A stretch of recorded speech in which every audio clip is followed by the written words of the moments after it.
everybody. Welcome to the show. Today, my guest is Sadie. She is originally from Iran. That's correct, right? Yep. And is now part of the diaspora. Is that right? Yep. And so I just wanted to talk to her about everything because of everything that's going on and interviewing people from all over, everything that has to do with the revolution and everything that's going on right now. And I thought that she was pretty interesting because I had a little bit of a conversation with her, so I wanted to just see what she had to say about everything and see how everything's going. So how's it going? Hey, Josh, and hey, everyone watching. It's going good. Thanks for having me. Yep. Let's get started.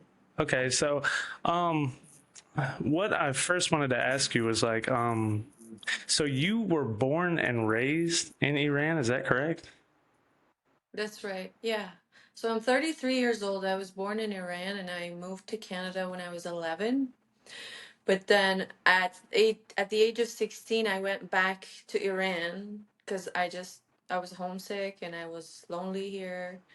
And so I went and stayed another 11 years in Iran. So I went to university there, pretty much built a whole life there until I realized that I can't grow there. There's nothing that I'm allowed to do. And, the economy was terrible. I had literally lost every freedom that I'd gained in Canada. So I came back again at the age of 25 to Canada, 2018. And it's been what, like 9 years ever since. Yeah, it has been So nine it's years, been a hasn't lot it? of fun. Time flies by. 2018 was 9 years ago. That's crazy. But okay, so how old were you when you said you left the first time? 11. 11 years old. So you Yeah. immigrated with somebody, obviously. With my family. Yeah, with my family. Was it very difficult to get out of the country? My dad had like this amazing case where he had like American education because when he was younger, he came to America. He got his master's. He had like four children. His English was great, so we hit all the points. Mm, And within like 2 years, our case was accepted. And that was like 2002 when I came here first. There wasn't a lot of competition amongst the Iranians back then.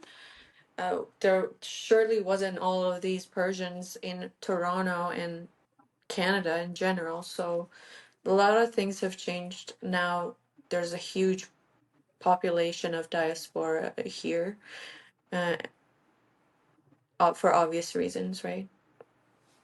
yeah, I've noticed that there were a lot of people in Canada. I was a little surprised by that. I usually thought people would tend to go to the United States if they were going to go to North America.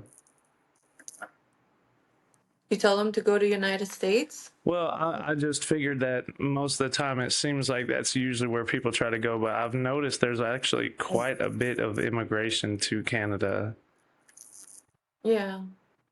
I mean, I think the reason is people just try to apply for wherever they have a higher chance of being accepted.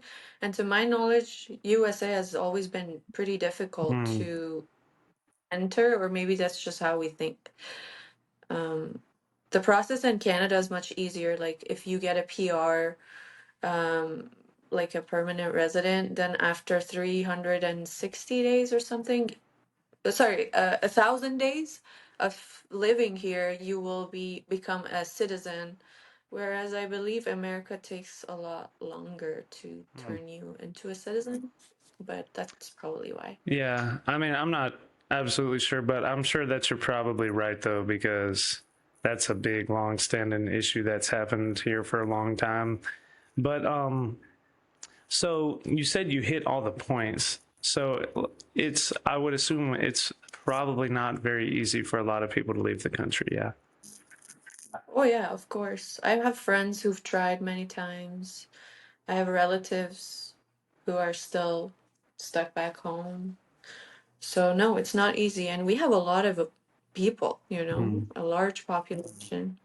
And that's one of the things that I keep saying, like we can't have everybody immigrate here. It's just not possible. So what are we going to do about all the people who are left there? Exactly. Yes. And abandoning your homeland isn't really the most viable option, I don't think. Absolutely not. I have friends and family messaging me these days that telling me that they're scared or everything's just so dark. And I am at a loss of words on how to cheer them up. But it's only faith in the light Hmm. that gets us through it. Because we are coming from an ancient heritage of respecting the light. It's pretty difficult. Yeah, that's kind of how I feel about it because when I talk to people that are in Iran, it's like, you want to say anything or something that could help them or something that could encourage them, but you don't. There's not really too much that you could say. I mean, except like hold on and keep going, but they already know to do that anyways. That's the only option there really is. You have to continue to go forward. But, and you don't, it's just you're kind of at a loss for words. But I could only imagine, though, having friends and family inside the country, that's probably a lot harder. Yeah, definitely. I mean, I'm used to this now because if you've paid attention, like to the news, every few years we have had an uprising, and we've had people being murdered, executed. The executions have been going on for 50 years. Hmm. So that whole darkness has always been there, even when I was living there. Now it's just, for me at least, and other sort of mini leaders I see everywhere, is about becoming creative and coming up with an actual solution to make this change happen, because the more we drag this, it's just going to have more lives lost and more casualties and more darkness again, and all the trauma and all the families being traumatized. So I don't have time for mourning anymore, or we all don't.